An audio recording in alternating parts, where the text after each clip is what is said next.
नमस्कार, स्वागत है आप सभी का एबी स्टार न्यूज में और मैं हूं आपके साथ जुबैर चौधरी। वक्त तो चला है हमारी देवभूमि का, जहां सबसे पहले बात करेंगे हरिद्वार की।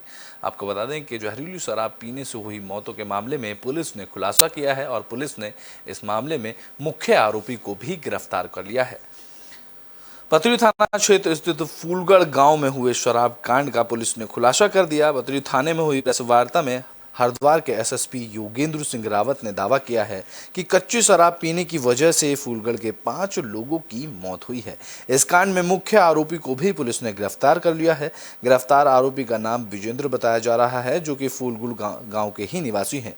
विजेंद्र ने अपनी पत्नी को ग्राम प्रधान का चुनाव जिताने के लिए अपने घर में कच्ची शराब पिलाई, जिसे पीने के बाद 5 ग्रामीणों की मौत हो गई। पुलिस ने विजेंद्र के खेत में दबाई गई 35 लीटर कच्ची शराब से भरी कैन भी बरामद की है और इसमें उनके भाई नरेश की दुकान के तहखाने में छिपाकर रखी गई भट्टी भी बरामद कर ली है। इस दौरान एसएसपी ने बताया कि वोटरों को लुभाने के लिए आरोपी विजेंद्र ने 6 महीने पहले अपने खेत में भट्टी लगाकर कच्ची शराब निकाली थी और अब चुनाव आने पर उसने खेत से 40 लीटर की एक कैन निकालकर ग्रामीणों को पिलाना शुरू कर दी थी। इस मामले में पुलिस ने हत्या के प्रयास की धारा में मुकदमा दर्ज कर आरोपी को जेल भेज दिया है। इस मामले में फरार चल रहे विजेंद्र की पत्नी बबली और भाई नरेश को भी पुलिस जल्दी गिरफ्तार करने का दावा कर रही है।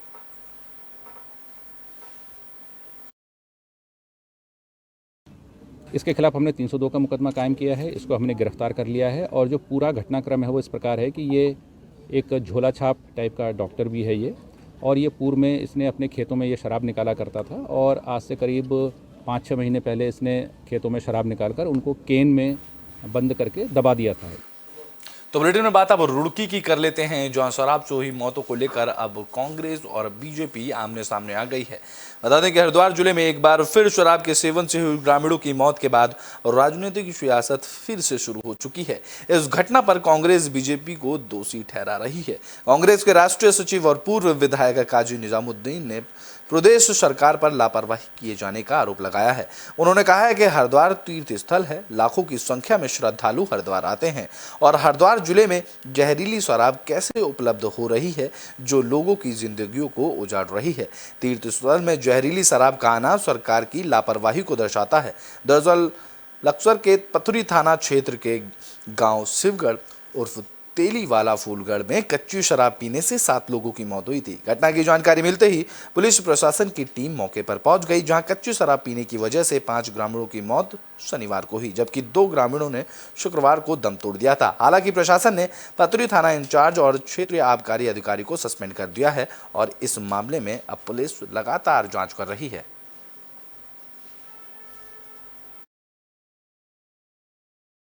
हरिद्वार जनपद को इन्होंने नशे का अड्डा बनाकर छोड़ दिया, तो भारतीय जनता पार्टी की भ्रष्ट सरकार को आत्ममंथन करना चाहिए और आसपास के ज़िले जो यूपी के लगते हैं वहाँ से या हरियाणा से यहाँ शराब आती है, वहाँ भी भारतीय जनता पार्टी की सरकारें हैं। तो भारतीय जनता पार्टी ने हरिद्वार जनपद को, जो कि तीर्थ स्थल के रूप में जाना जाता है, इसको भी नशे का अवैध कारोबार का अड्डा बनाकर। तो बुलेटिन में बात अब लाल कुआं की कर लेते हैं, जहां देसी शराब के ठेके पर बिना सील पैक शराब बेचने का मामला सामने आया है। आपको बता दें कि यहां बिना सील के खुले क्वार्टर में शराब दी जा रही है। आबकारी विभाग और जिला प्रशासन की मिलीभगत से लाल कुआं कोतवाली क्षेत्र के अंतर्गत देसी शराब की दुकान में खुली शराब बेची जा रही है। लाल कुआं कोतवाली चौराहे के पास देसी शराब की दुकान में खुले क्वार्टरों में भरकर शराब बेची जा रही है। शराब के शौकीनों को मोटे दामों में शराब बिना सील के बेची जा रही है। बता दें कि बिना सील के शराब बेचने को लेकर शराब के शौकीनों और सेल्समैनों में काफी लड़ाइयां भी हो रही हैं। आबकारी विभाग के नाक के नीचे ये सारा खेल खेला जा रहा है। बता दें कि ये दुकान निर्धारित समय से पहले और समय के बाद भी खुल रही है। लाल कुआं नगर में अंग्रेजी शराब की दुकान पर भी आए दिन झगड़े की खबर सामने आ रही है। निर्धारित समय के बाद खुल रही शराब की दुकानों पर ओवर रेट को लेकर भी झगड़े हो रहे हैं। तो वहीं आबकारी विभाग और जिला प्रशासन के प्रति लोगों में भारी गुस्सा देखने को मिल रहा है।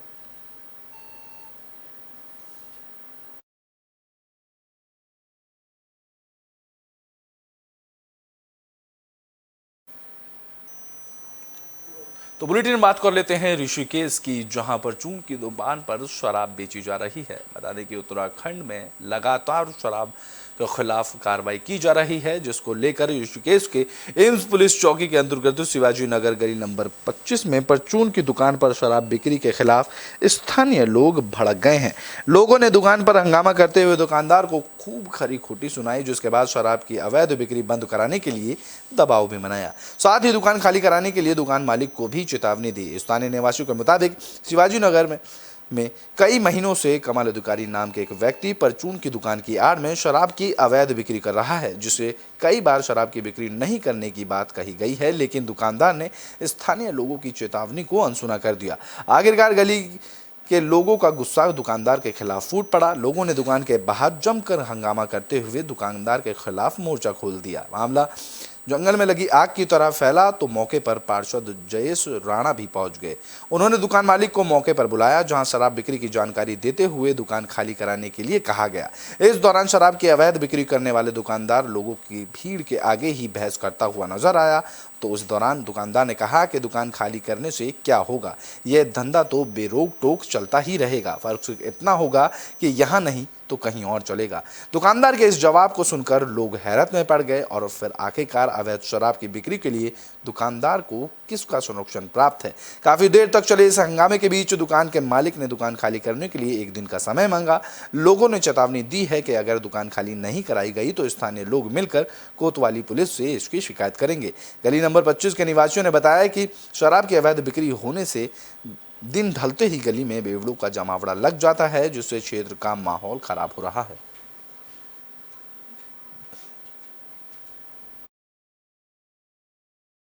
उनकी दुकान में जो है उसकी आड़ पे जो है कुछ लोग जो है दारू बेचने का काम कर रहे हैं, जिसके बाद जो है मुझे वहाँ कुछ जनता ने मुझे वहाँ पे बुलाया और मैं वहाँ पे जाके देखा और उसके बाद जो है हमने तुरंत कार्रवाई पे जो है उसको डांट फटकार करके वहाँ मकान मालिक को बुलवाया और मकान मालिक ने मुझे भी आश्वासन दिया है कि कल वो उससे दुकान खाली करवा लेंगे और अगर ये कल दुकान खाली नहीं होती तो मजबूरन मैं जो है उसमें पुलिस कंप्लेंट करके उनके खिलाफ जो कानूनी कार्रवाई। तो बुलेटिन में बात कर लेते हैं पिथौरागढ़ की, जहां सीएम पुष्कर सिंह धामी ने आपदाग्रस्त क्षेत्रों का जायजा लिया। बता दें कि मुख्यमंत्री पुष्कर सिंह धामी ने धारचूला के खोतीला पहुंचकर आपदाग्रस्त इलाकों का जायजा लिया, जहां पर उन्होंने बादल फटने के बाद हुए नुकसानों का जायजा लिया। इस दौरान उन्होंने आपदा पीड़ितों का हाल जानते हुए उनसे मुलाकात की और मौके पर तमाम अधिकारियों को तुरंत राहत बचाव कार्य के निर्देश दिए। तो वहीं मुख्यमंत्री के साथ क्षेत्रीय विधायक हरीश धामी और सांसद अजय टमटा भी मौजूद रहे। मुख्यमंत्री ने हाईवे सर्वेक्षण के साथ साथ धरातल पर भी नुकसान का जायजा लेते हुए लोगों को भरोसा दिलाया कि सरकार हर परिस्थितियों में पीड़ितों के साथ है और सरकार हर पीड़ित की संभव मदद करने के लिए बाध्य है।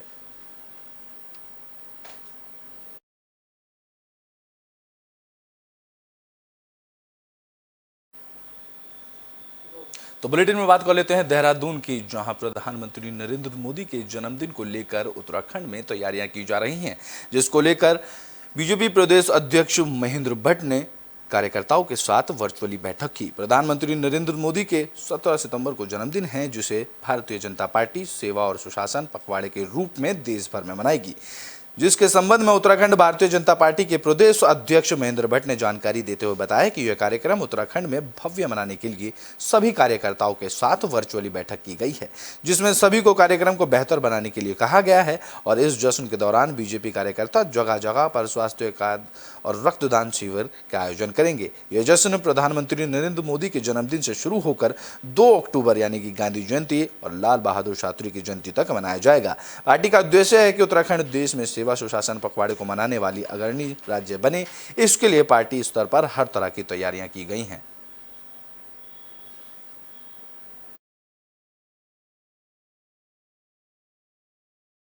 सेवा पखवाड़ा 17 तारीख से प्रारंभ कर रहे हैं। इसी बीच में 25 तारीख को दीनदयाल जी की जयंती भी, उसमें मन की बात का कार्यक्रम भी है।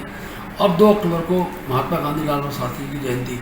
इन तीनों कार्यक्रमों पखवाड़े के रूप में हमारा राष्ट्रीय नेतृत्व ने हमको कार्यक्रम दिया है। हमारे राज्य के अंदर इसके लिए प्रदेश की टीम बन गई है, जिले में हमने टीम। तो बुलेटिन में बात और नैनीताल की कर लेते हैं, जहां छात्र संघ का चुनाव कराने को लेकर प्रेस कॉन्फ्रेंस आयोजित की गई।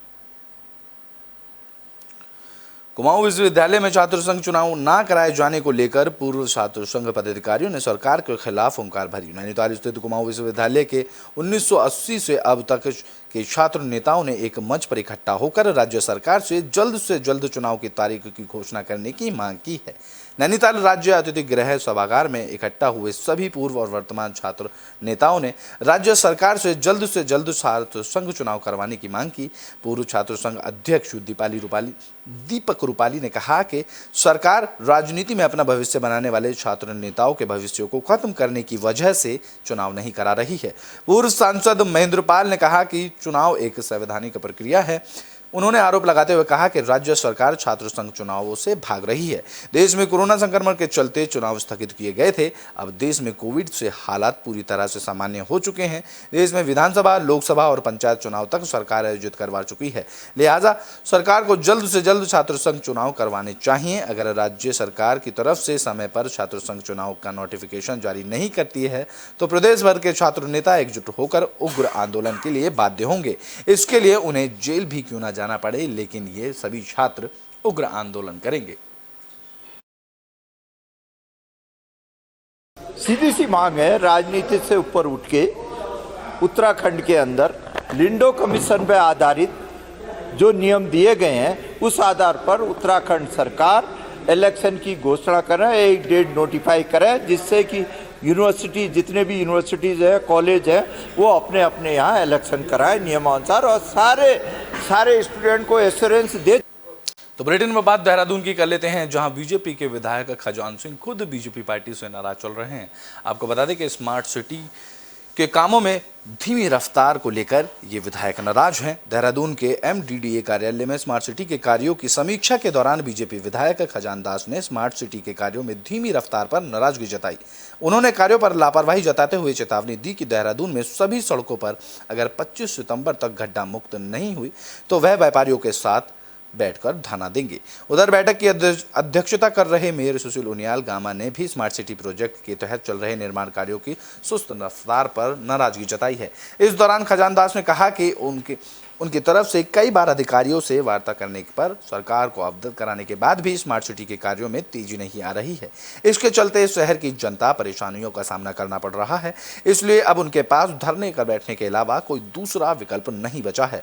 विधायक खजान दास ने कहा कि पहले वह 15 दिन की रिपोर्ट देखेंगे, उसी के आधार पर अगर शहर में स्मार्ट सिटी के कार्य पूरे नहीं होते हैं तो फिर जिम्मेदार अधिकारियों पर कार्रवाई की मांग के लिए वह अपनी ही सरकार के खिलाफ 25 सितंबर से धरने पर बैठ जाएंगे। तो वहीं स्मार्ट सिटी लिमिटेड की CEO सोनिका ने सरकार से कुछ और समय मांगा है, क्योंकि बरसात के चलते सड़कों पर पैचवर्क का कार्य नहीं किया जा सकता। उन्होंने कहा कि जैसे ही बरसात खत्म होगी सड़क पर बने गड्ढों को भरने का काम तेजी से किया जाएगा।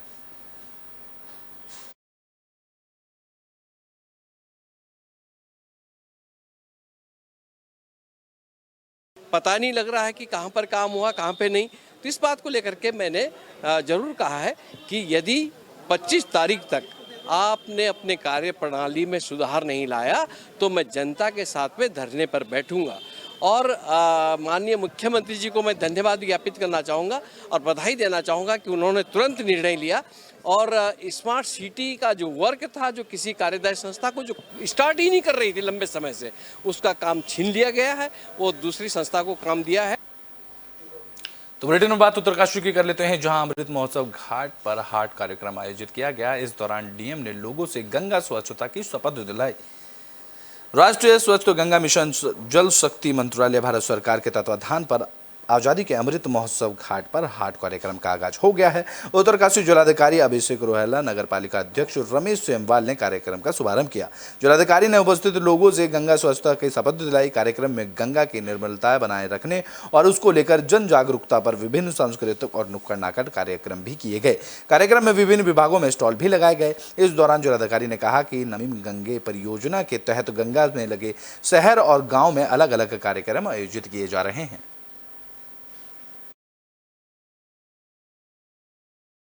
स्वच्छ गंगा के अंतर्गत यहाँ घाट पर हाट कार्यक्रम आयोजित किया जा रहा है। इसमें हमारे सांस्कृतिक कार्यक्रम किए जा रहे हैं, साथ ही साथ आजीविका संवर्धन के लिए कुछ स्टॉल्स भी लगाए गए हैं और एक बड़ी संख्या में स्कूल के बच्चों के द्वारा विभिन्न प्रतियोगिताएं जैसे पेंटिंग कॉम्पिटिशन, चित्र। बुलेटिन में बात ऋषिकेश की कर लेते हैं, जहां विधानसभा क्षेत्र भर्ती में हुए घोटाले को लेकर कांग्रेस ने प्रेस कॉन्फ्रेंस की है। बता दें कि विधानसभा भर्ती घोटाले में कैबिनेट मंत्री प्रेमचंद अग्रवाल की मुश्किलें कम होती नहीं दिखाई दे रही हैं।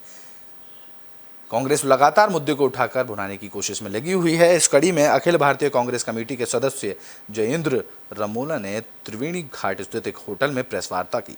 इस दौरान जयेंद्र ने कैबिनेट मंत्री प्रेमचंद अग्रवाल पर गंभीर आरोप लगाए। उन्होंने कहा कि विधानसभा में भर्ती घोटाले का मामला केवल युवाओं की भर्ती तक सीमित तो नहीं है, बल्कि इसमें बहुत बड़ी रकम का लेन देन भी शामिल है, जिसकी वजह से कैबिनेट मंत्रियों की संपत्तियों में काफी इजाफा हुआ है, जिसके दस्तावेज उनके पास मौजूद हैं। इसकी जांच सरकार को ईडी और सीबीआई से या सुप्रीम कोर्ट के रिटायर्ड जज की निगरानी में करानी चाहिए। जांच प्रभावित ना हो, इसके लिए कैबिनेट मंत्री प्रेमचंद अग्रवाल को नैतिकता के आधार पर अपना इस्तीफा भी दे देना चाहिए, तभी मामले में दूध का दूध और पानी का पानी हो सकेगा। जैन ने चेतावनी दी कि अगर सरकार ने उनकी मांगों पर ध्यान नहीं दिया तो कांग्रेस सड़क पर उतरकर उग्र आंदोलन करने के से पीछे नहीं हटेगी, क्योंकि कांग्रेस राज्य के युवाओं के भविष्य से खिलवाड़ नहीं होने देगी।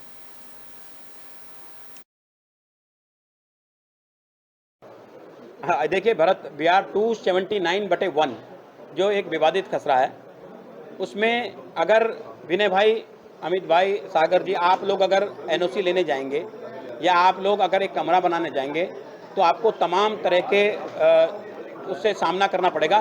साथ साथ आपको, एक मिनट भैया पीछे, साथ साथ जो विवादित खसरे वाले में आपने कही ना, 279/1 है, विवादित खसरा है। तो बुलेटिन में बात हरिद्वार की कर लेते हैं, जहां पर क्षमावाड़ी महापर्व का आयोजन किया गया। बता दें कि हरिद्वार में विश्व मैत्री दिवस के अवसर पर जैन समाज के लोगों की तरफ से क्षमावाड़ी महापर्व आयोजित किया गया। बता दें कि जैन समाज की तरफ से क्षमावाड़ी महापर्व हर साल बड़ी धूमधाम से मनाया जाता है, जहां 10 दिन तक जैन समाज के लोग पूरे साल में जाने या अनजाने में किए गए अपराध की क्षमा याचना करते हैं। जैन समाज में क्षमावाड़ी महापर्व का काफी महत्व माना जाता है। विश्व मैत्री दिवस पर साधु सेवा समिति के क्षमावाड़ी महापर्व का आयोजन किया, जिसमें कैबिनेट मंत्री प्रेमचंद अग्रवाल ने मुख्य अतिथि के रूप में शिरकत की। इस मौके पर आचार्य 108 विविध सागर ने क्षमा का वास्तविक अर्थ बताया। उन्होंने कहा कि जहां मान अभिमान का क्षय नाश हो है, वही सच्ची क्षमा प्रकट होती है। क्षमा मांगते समय छोटा और बड़ा, अमीर और गरीब नहीं देखा जाता। इस दौरान कैबिनेट मंत्री प्रेमचंद अग्रवाल ने कहा कि हर व्यक्ति अपने जीवन में कोई ना कोई अपराध जरूर करता है, मगर उस अपराध की क्षमा नहीं मांगता है। सिर्फ जैन समाज के लोग अपनी तरफ से किए गए अपराध की सार्वजनिक कार्यक्रम कर क्षमा याचना करते हैं। इसीलिए आज पूरे विश्व में जैन समाज काफी तरक्की कर रहा है। भारत में 40 लाख जैन समाज के लोग 27% अर्थव्यवस्था में योगदान देते हैं। उन्होंने आगे कहा कि इस कार्यक्रम में आकर मैं भी अपनी तरफ से किए गए अपराधों की क्षमा मांगता हूं और क्षमा भी देता हूं। ये क्षमा खाली ऐसा नहीं कि एक क्षमा कर दी, क्षमा चाहे अपने का हो, अपने से हो, चाहे दूसरे की गलती से हो, छोटे के हो या बड़े के हो, हम सब मिलके और मन के भाव से हम उसको माफ़ करें, यानी क्षमा करें। क्योंकि छ का मतलब क्षय, माँ मतलब मान का क्षय होना या मान अभिमान का खत्म होना ही क्षमा है। वो एक कार्यक्रम, अनूठा कार्यक्रम यहाँ। तो बुलेटिन में बात गाजीपुर की कर लेते हैं, जहां मैक्स प्राइड के मजदूर की मौत होने के बाद परिजनों ने हंगामा किया। बता दें कि परिजनों ने शव को गेट पे रखकर प्रदर्शन किया। गाजीपुर में मैक्स प्राइड के मजदूर की मौत होने के बाद हंगामा हुआ, जहां परिजनों ने शव को गेट पर रखकर प्रदर्शन किया। आपको बता दें कि कल्याणपुर निवासी बाबूराम पिछले 15 सालों से मैक्स प्राइड फैक्ट्री में काम करते थे। बीते 3 सितंबर को अचानक बॉयलर से एसिड उनके ऊपर गिर गया, जिस वजह से वे पूरी तरह से झुलस गए। फैक्ट्री प्रबंधकों की तरफ से आनन फानन में इन्हें काशीपुर के एक निजी अस्पताल ले जाया गया। वहां से तबीयत बिगड़ने पर इन्हें हायर सेंटर रेफर कर दिया गया था, जहां इलाज के दौरान इनकी मौत हो गई। मौत होने के बाद परिजनों ने शव को फैक्ट्री के गेट के आगे रखकर प्रदर्शन शुरू कर दिया। इस दौरान परिजनों का कहना है कि मृतक के 5 बच्चे हैं, जिनमें से अभी सिर्फ 1 बच्चे की ही शादी हुई है। बाकी बच्चों के पालन पोषण के लिए वह मुआवजे की मांग कर रहे हैं। वहीं उन्होंने फैक्ट्री प्रबंधकों पर भी आरोप लगाया कि उनकी तरफ से फैक्ट्री के अंदर सेफ्टी को लेकर कुछ खासे प्रबंधन नहीं किए गए हैं, जिनके चलते बाबूराम के ऊपर एसिड गिर गया और उनकी मौत हो गई। वहीं इस मामले में काशीपुर सीओ वंदना वर्मा मौके पर पहुंची, जहां उन्होंने सभी लोगों को समझाया। इस दौरान काशीपुर सीओ ने बताया कि फैक्ट्री प्रबंधकों की तरफ से इस पूरे मामले पर बात की जा रही है। जल्द ही ये मामला सुलझा लिया जाएगा। वहीं परिजनों की तहरीर के आधार पर उचित कार्रवाई की जाएगी। लग रहा है कि जैसे आज के बाद फैक्ट्री नहीं चलाएगा। मानवता भी कोई नाम की चीज़ होती है, ये यहाँ है, कोई कौन जिम्मेदारी लेगा इस चीज़ की। इतनी अप्रिय घटना अगर तुम्हारे यहाँ घट जा रही है, कितनी तो सेफ्टी के आप काम करते होंगे। लेकिन हम लोग उनका कहना है कि अगर इनको कोई भी शिकायत है ये एफआईआर दे सकते हैं। हम लोग इनकी एफआईआर दर्ज कर रहे हैं। एफआईआर दर्ज होने के बाद जो भी प्रोविजंस इनमें आते हैं तो सब इनको उसका लाभ मिलेगा। तो बुलेटिन में बात आप जसपुर की कर लेते हैं, जहां ग्रामीणों की शिकायत पर लोकपाल बैठक का आयोजन किया गया। आपको बता दें कि उधम सिंह नगर के सूरजपुर में ग्रामीणों की शिकायत पर और अधिकारियों के निर्देशन पर लोकपाल बैठक का आयोजन किया गया, जिसमें लोकपाल रफीकुद्दीन मलिक की अध्यक्षता में ये बैठक हुई। इस दौरान ग्रामीणों ने ग्राम पंचायत में सफाई कार्य और विकास कार्यों में भ्रष्टाचार का आरोप लगाया। ग्रामीणों ने आरोप लगाते हुए कहा कि मनरेगा योजना के तहत कागजों में सफाई कार्य पूरा कर दिया गया है, लेकिन धरातल पर कुछ भी काम नहीं हुआ है। तो वहीं ग्रामीणों ने लोकपाल में निष्पक्ष जांच कराने की भी मांग की है।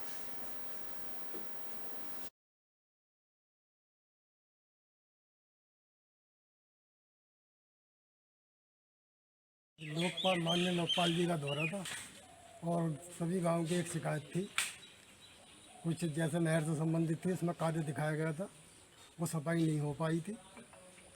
तो उसमें लोकपाल जी ने अपनी जांच करी है। एक तालाब का मैटर था, उसमें भी लोकपाल जी ने अपनी इंक्वायरी करी है। एक नाले से संबंधित मामला था। खा रहे हैं लोग, लेकिन सबूत कोई पक्के नहीं दे पा रहा है। नहीं, ये तो मुझे नहीं पता कि ग्रामवासियों को कितना काम दिया गया एक वर्ष में, लेकिन मैंने गांव वालों को बताया है कि अब आप नहीं है, अगर काम नहीं मिल रहा है तो बेरोजगारी भत्ता मिलेगा आपको। बुलेटिन में बात मंगलूर की कर लेते हैं, जहां लगातार हो रही बिजली कटौती से लोगों को काफ़ी परेशानियों का सामना करना पड़ रहा है, जिसको लेकर अब सियासत भी गर्मा गई है। बता दें कि मंगलूर क्षेत्र में इन दिनों हो रही बिजली कटौती को लेकर क्षेत्र के लोगों में काफ़ी गुस्सा देखने को मिल रहा है। दिन भर कई घंटे हो रही बिजली कटौती से मंगलूर क्षेत्र में आम लोगों का जनजीवन भी पूरी तरह से प्रभावित हो गया है। मंगलूर जनप्रतिनिधियों को भी कई बार बिजली विभाग के उच्च अधिकारियों से बिजली सप्लाई दुरुस्त करने की शिकायत कर चुके हैं, लेकिन अभी तक मंगलूर में बिजली सप्लाई ठीक नहीं हो पा रही है, जिससे जनप्रतिनिधियों को भी लोगों से गुस्से का शिकार होना पड़ रहा है। तो वहीं बिजली सप्लाई ठप होने में मंगलूर के पूर्व विधायक और वर्तमान विधायक भी आमने सामने आ गए और एक दूसरे पर आरोप प्रत्यारोप लगाने लगे। मंगलूर के पूर्व कांग्रेस विधायक काजी निजामुद्दीन ने बसपा विधायक हाजी सरवत करीम अंसारी पर आरोप लगाते हुए कहा कि क्षेत्र में बिजली सप्लाई पूरी तरह से ठप हो चुकी है। विधायक परिवार का क्षेत्र में अपना सोलर प्लांट भी है, उसके बावजूद भी मंगलूर में बिजली सप्लाई पूरी तरह से ठप पड़ी हुई है।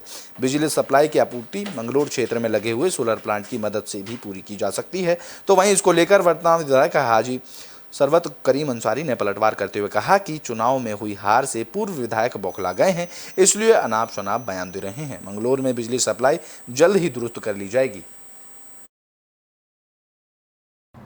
अब जब वो बिजली के सप्लायर हैं विधायक साहब का परिवार, तो फिर वो बिजली विभाग के सामने कैसे बोल सकते हैं? वो कैसे कोई सवाल उठा सकते हैं कि बिजली सही आ रही है या नहीं आ रही?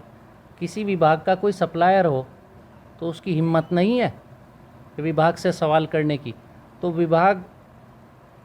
बिजली विभाग के सोलर प्लांट की वजह से वो सप्लायर हैं, उनकी कोई हिम्मत नहीं कि वो विद्युत विभाग के बिजली विभाग के सामने बोल सके। कोई दो राय है नहीं कि मंगलौर की सप्लाई में थोड़ी दिक्कत आ रही है, और मंगलौर की नहीं, ये पूरे प्रदेश की समस्या है। इसमें जो है दिक्कत है। अब परसों तरसों से जो देखा होगा आपने, जो बड़ी लाइन के तार टूटे हुए थे, उसकी वजह से सप्लाई नहीं आई, तो इस वजह से जो है दिक्कत हो। तो बुलेटिन में बात अब हल्द्वानी की कर लेते हैं, जहां उत्तराखंड आर्मी संगठन की तरफ से प्रेस कॉन्फ्रेंस की गई। बता दें कि यूकेएसएससी भर्ती घोटाले के बाद उत्तराखंड में लगातार नए भर्ती घोटाले सामने आ रहे हैं। उत्तराखंड पहाड़ी आर्मी संगठन ने हल्द्वानी में प्रेस वार्ता कर उत्तराखंड मुक्ति विद्यालय में हुई नियुक्तियों में गड़बड़ी का आरोप लगाया। साथ ही उत्तराखंड पहाड़ी आर्मी संगठन ने इस मामले की जांच सीबीआई से करने की मांग की। पहाड़ी आर्मी के प्रदेश अध्यक्ष हरीश रावत ने बीजेपी और आरएसएस से जुड़े कार्यकर्ताओं के रिश्तेदारों और करीबियों को ओपन यूनिवर्सिटी के विभिन्न पदों पर दी गई नियुक्तियों को लेकर सरकार की मंशा पर सवाल खड़े किए हैं। हरीश रावत ने कहा है कि मुक्त विश्वविद्यालय में कुलपति और उच्च शिक्षा मंत्री के इशारे पर बीजेपी, आरएसएस और विद्यार्थी परिषद के अलावा कांग्रेस सरकार में कई बड़े पदाधिकारियों और करीबियों को उनकी योग्यता के बड़े पदों पर नियुक्ति दी गई है। हरीश रावत ने कहा कि आरटीआई सहित कई अन्य जानकारियां जुटाई गई हैं, जिसमें पता चला है कि बीजेपी युवा मोर्चा के पूर्व प्रदेश अध्यक्ष कुंदन लटवाल की पत्नी सुमन को मुक्ति विश्वविद्यालय में असिस्टेंट प्रोफेसर के पद पर तैनात किया गया है, लेकिन उनके पास असिस्टेंट प्रोफेसर की जो योग्यता होनी चाहिए वह नहीं है। साथ ही बीजेपी से जुड़े कई लोगों को उत्तराखंड मुक्त विद्यालय में नियुक्तियां दी गई हैं, जिसकी पहाड़ी आर्मी उत्तराखंड कड़े शब्दों में निंदा करते हुए राज्य सरकार से पूरे मामले की जांच सीबीआई से कराने की मांग कर रही है। पहाड़ी आर्मी ने डिसाइड किया है इन घोटालों की सीबीआई जांच करने के लिए आगामी 14 सितंबर को हल्द्वानी के बूथ पार्क में जनाक्रोश रैली करेगी। और मेरा आह्वान है उत्तराखंड के तमाम बेरोजगार युवाओं को उस आह्वान पे आए और उत्तराखंड के इन नेताओं को, और हम तब तक डटे रहेंगे जब तक इन अधिकारियों में पीसीएस हो, आईएएस हो या नेता हो, जब तक जेल के सलाखों पे ना हो। तो बुलेटिन में बात कोटद्वार की कर लेते हैं, जहां ऑपरेशन मुक्ति के तहत कई भिक्षा मांगने वाले बच्चे स्कूल जा रहे हैं। बता दें कि डीजीपी अशोक कुमार ने ऑपरेशन मुक्ति के तहत कोटद्वार में दर्जनों बच्चे भिक्षा की जगह स्कूल में जाकर शिक्षा ले रहे हैं, लेकिन पारिवारिक माहौल अनुकूल नहीं होने की वजह से बच्चों को शिक्षा का पूरा ज्ञान नहीं मिल पा रहा। ऐसे में बड़ी गढ़वाल के एसएसपी यशवंत सिंह चौहान के निर्देश पर ऑपरेशन मुक्ति के प्रभारी कृपाल सिंह ने बच्चों के लिए ट्यूशन की व्यवस्था भी करा दी है। अब स्कूल में पढ़ाई कर रहे मजदूरों के बच्चों को स्कूल के साथ साथ ट्यूशन में बेहतर होमवर्क करने का मौका भी मिलेगा, जिससे बच्चों की शिक्षा पर ध्यान देकर अपना भविष्य उज्जवल बना सकेंगे। मजदूरों के बच्चों का दाखिला स्कूल में कराने और ट्यूशन की व्यवस्था कराने पर मजदूर व्यक्तियों ने पुलिस का आभार व्यक्त किया। वहीं एसएसपी यशवंत सिंह चौहान ने बताया कि कोटद्वार में अलावा इस प्रकार की व्यवस्था जिले के अन्य शहरों में भी करने की योजना बनाई जा रही है। इस योजना को हमारा मोहल्ला, हमारा अध्यापक, हमारे विद्यार्थी का नाम दिया गया है।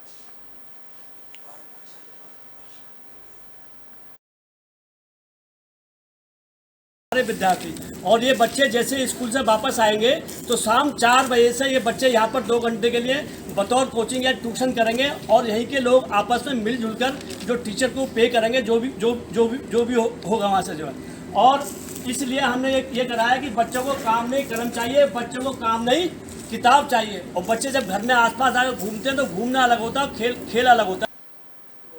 तो बुलेटिन के आखिरी में बात कोटद्वार की कर लेते हैं, जहाँ 3 दिन से लापता 3 युवकों का शव पुलिस ने खोह नदी से बरामद किया है। बता दें कि कोटद्वार के मोहल्ला गोविंद नगर से पिछले 3 दिन से लापता चल रहे 3 युवकों के शव पुलिस ने खोह नदी से बरामद किए। बताया गया है कि युवक के घर से मंदिर जाने के लिए निकले थे। बता दें कि वन विभाग से मिली सूचना के बाद पुलिस मौके पर पहुंची, जहां पुलिस ने कोटद्वार दगुड्डा मार्ग पर करीब 6 किलोमीटर आगे खोह नदी के तट पर तीनों युवकों के शव को बरामद किया। साथ ही राष्ट्रीय राजमार्ग पर पुलिया के नीचे उनकी स्कूटी भी मिली। माना जा रहा है कि कोटद्वार मार्ग पर स्कूटी दुर्घटनाग्रस्त हो गई थी और तीनों युवक स्कूटी समेत पुल के नीचे जा गिरे, जिसके बाद 10 सितंबर को हुई बारिश से स्कूटी भी पुल के नीचे ठीक जा गिरी और तीनों युवकों के शव नदी के तेज बहाव में मौके से करीब 100 मीटर की दूरी पर रह गए। 9 सितंबर को थाना कोटद्वार में ये सूचना मिली थी कि 3 बच्चे सुबह से घर से गए हैं और मिसिंग हैं, उनका कुछ पता नहीं लग पा रहा है, फ़ोन स्विच ऑफ था। तो इस सूचना पर कोटद्वार थाने ने तुरंत उसमें मुकदमा दर्ज करके 3 टीमें बनाई, क्योंकि हमारे भी निर्देश थे कि तुरंत इसमें बच्चों वाला मामला है तो इमीडिएट सर्चिंग शुरू की जाए। तो 2 टीमें थाना कोटद्वार से और एक हमारी CIU की टीम लगातार ट्रेसिंग का काम कर रही थी। चूँकि बच्चों का मोबाइल स्विच ऑफ था और उन्होंने किन से बात करी, क्या करी, इससे कोई बहुत ज़्यादा लाभप्रद सूचना हमको मिल नहीं पाई। तो अगला ऑप्शन हमारे पास यही था कि हम प्रॉपर CCTV और जो फिजिकल सर्चिंग है, जो स्पॉट सर्चिंग है, वो वाला काम करें। हमारी देवभूमि में अभी के लिए बस इतना ही। देश और दुनिया की तमाम खबरों के लिए देखते रहें AB स्टार न्यूज़।